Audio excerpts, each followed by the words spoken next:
Welcome to another 450 MT wrenching episode. It's pretty bad weather outside, it's cold, it's rainy, maybe even snowy soon. So great time to do some maintenance and upgrades, right? So let me show you what I already did. I think a month back. I 3D printed this air filter cover with a much bigger snorkel, just so it gets more air in and it increases the airflow efficiency. I was also thinking about changing the filter, but in the end I chose the original one. I just kept it because I think there's no need. Getting like a higher flow filter basically means you get more crap into your engine, which I don't want to do. I'd rather, since this is very accessible, by the way, it's just, the same two bolts you need to undo and everything. It's very accessible, so I can just get in there and clean it and replace it with the original one when need be. I mean, when it gets too dirty. I got this model from Cults, and I think it was around €7 or something. Not too expensive.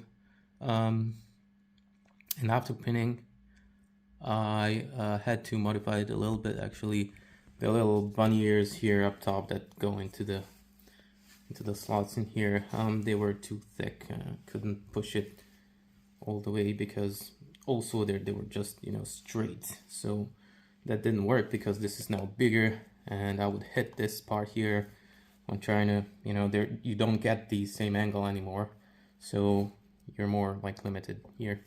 So I had to kind of file it down a little bit, and yeah, now it's sitting pretty well. I'm very happy with it, and the result of this is I got better gas mileage, or like better range out of this, and also it seems to be like the bike is a little bit more responsive. I did do an ECU remap.